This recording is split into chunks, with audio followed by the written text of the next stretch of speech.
Hey Lewis, a heck of a fight back today. Is that the kind of stuff that you would have dreamed of? To be in red, to be fighting through the field, to hear the roar in your name every time you got a pass in? It must be something special. I mean, obviously I couldn't hear him, but to drive in front of the Tifosi today, this weekend, has been, a highlight of the year so far, and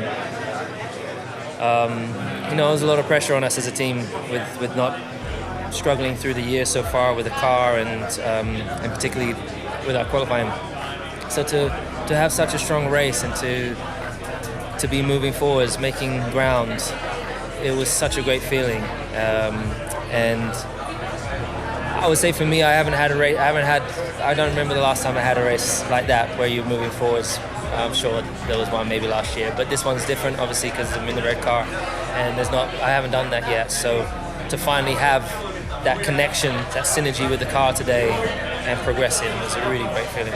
Does it feel like, when you get that feeling, that there is a bit of light now? There's a bit of light at the end of the tunnel, that you're cracking it when you're making changes, they're actually working? I mean, I don't want to jinx it, so okay. For sure, there's lots of positives to take away from today, and we had pace. So we really need to dissect and understand where, what, and why. I did think we would make an improvement this weekend with something we try and fix, and I think there's more to come. But the setup was really good. Car felt freaking mega in setup-wise, and as I said, the strategists, the team did a fantastic job with strategy calls and pit stops. So overall, mega job for Ferrari. Great. Thank you. Can you imagine what it is to be 7 times world champion, reach the most iconic team in history, and feel devastated at the end of your first prize at home? Well, that was exactly what Lewis Hamilton lived in Imola. But what he said after getting out of the car completely changes what we thought about his arrival in Ferrari. Emilia Romagna 2025 was not any appointment on the calendar. For Lewis Hamilton, it represented much more than a simple career.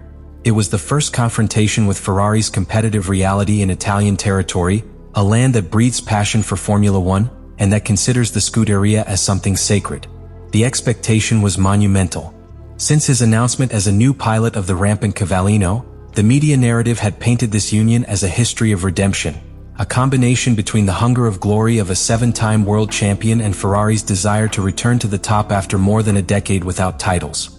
But since Friday, the atmosphere was tense. The SF-25 was not competitive in the practices, and during the classification of Saturday, that tension exploded. Hamilton was out in Q2, barely achieving the 12th best time, a completely unexpected result that left him on the verge of emotional collapse. His words were not those of a pilot who simply disappointed. They were those of someone who feels betrayed by the performance of the car. He said feeling devastated, broken inside, especially because he had the feeling of having done everything right. The configuration seemed optimal, the balanced car, and yet, when placing the new soft tires for the decisive return, the grip did not appear.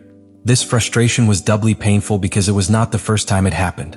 Already in previous quotes such as Miami, Ferrari had the same problem. It was as if the car had an invisible limit that they could not overcome, no matter how prepared the pilot was. That night in Imola, Hamilton not only carried the weight of his elimination, but with the pressure of an entire country that had deposited his illusions in him. Because Italy does not receive their pilots with indifference, the idolatra or destroys them. And on that emotional border, Hamilton had to leave the next day to give everything from position 12, in one of the most complicated circuits, to advance the whole season. Imola does not forgive mistakes and does not give opportunities. And yet, what we saw on Sunday was one of those performances that remember why Hamilton is one of the greats of all time. It was a career executed with millimeter precision. From the exit, he attacked with determination, took advantage of each hole, took care of the tires with intelligence, and knew how to squeeze to the maximum each strategic opportunity.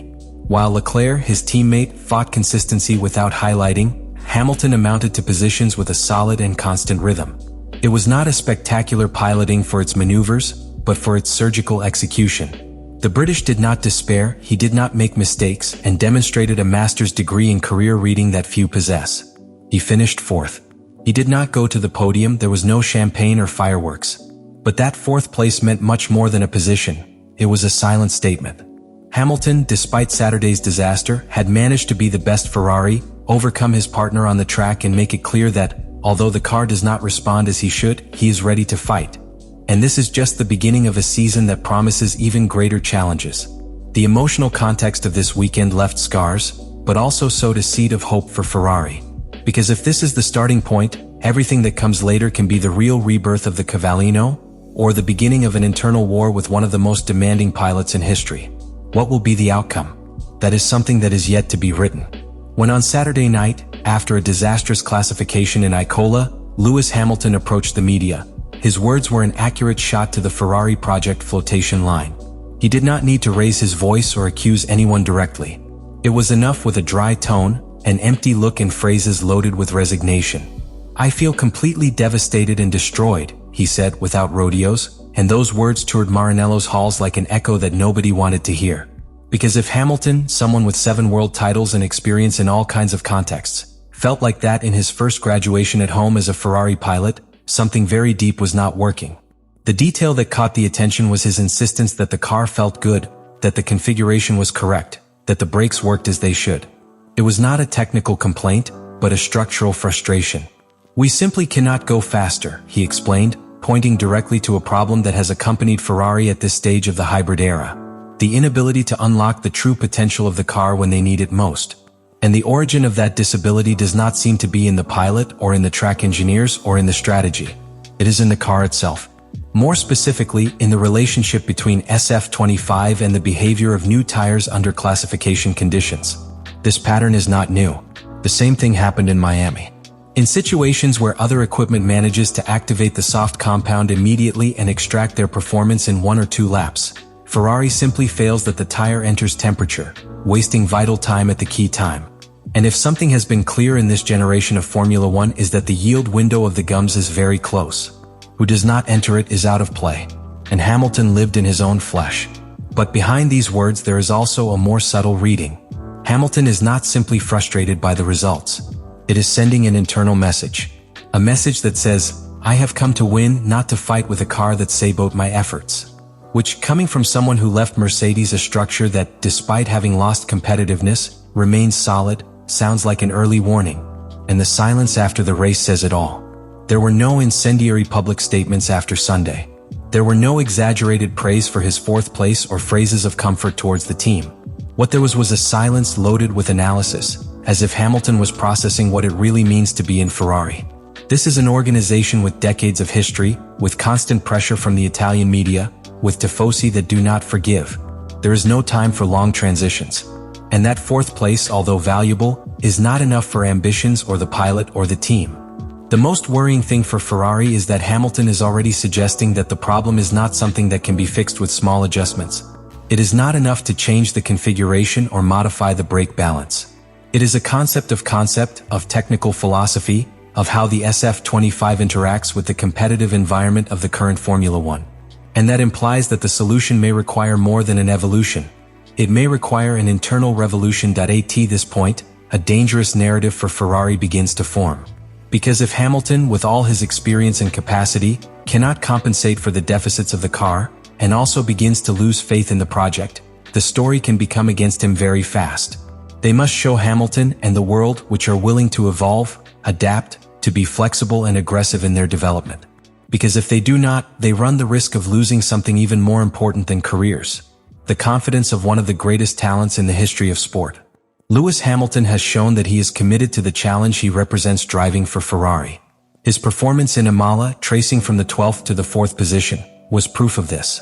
It is not a pilot who comes to fulfill a final cycle in his career. He came to compete, to leave his mark and win. However, the current context forces to rethink expectations. Because beyond individual talent, a Formula One season is defined by the collective capacity of the team to evolve, react and capitalize on opportunities. And at this point, Ferrari is still indebted. The immediate future is full of questions. The deficiencies of the SF-25 have been exposed in key conditions such as the classification, where each 10th and Ferrari has failed to respond precisely. Hamilton, accustomed to working with robust technical structures such as Mercedes, now faces a different operational culture. In Ferrari, tradition weighs as much as the strategy, and that can play in favor or against. The question that begins to emerge is whether the Scuderia will be able to adapt to the pilot as much as he has tried to adapt to the car. What comes in the following races will be fundamental. Not only because of the points at stake, but because of the emotional tone that is established within the team. If Ferrari manages to offer Hamilton a tangible progression, even if it is step by step, they will maintain their living trust and the public narrative will turn towards hope. But if strategic errors, technical limitations, or structural problems persist, it is likely to start filtering frustration. And when that happens in Ferrari, Italian media pressure can become a storm that destabilizes everything. On the other hand, competition does not expect. Red Bull has shown that he is still lethal with Verstappen in command, and McLaren continues his ascent as a constant and well-organized force. Each point that Ferrari lets escape, every race where the SF-25 does not respond, is lost terrain against rivals that do not have time for compassion. And in the midst of that battle, Hamilton needs results that support his faith in the project. The outcome is far from defining. But one thing is safe. If Ferrari wants to return to the top, it is not enough to have one of the best pilots of all time. They must build a car at the height of their ambition. Because Hamilton has not come to participate, he has come to make history. And if Ferrari cannot give him the tools for this, it will only be a matter of time before that commitment begins to erode. The future is still uncertain, but the next major awards will be the final thermometer of where this alliance is directed. Emilia-Romagna 2025 has been a point of emotional and competitive inflection for both Lewis Hamilton and Ferrari. Beyond the final result on the track, what happened that weekend in Imola revealed the true state of the joint project. Hamilton showed that his talent and commitment are still intact, but also made it clear that there are even limits that even his experience can overcome if the car does not respond when he needs it most. The statements after the classification were not simply a personal catharsis. They were a warning disguised as honesty.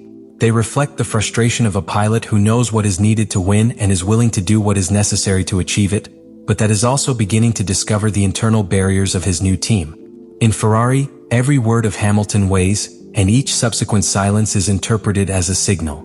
The fourth place in the race was a solid result, but also a mirror of what could be and was not. Ferrari needs more than heroic comebacks. It needs consistency, technical precision, and a strategy that supports a Hamilton-caliber pilot. If they manage to channel this pressure on real improvements, they can turn this story into an epic of redemption. But if they do not react on time, they run the risk of repeating errors from the past with another legendary figure.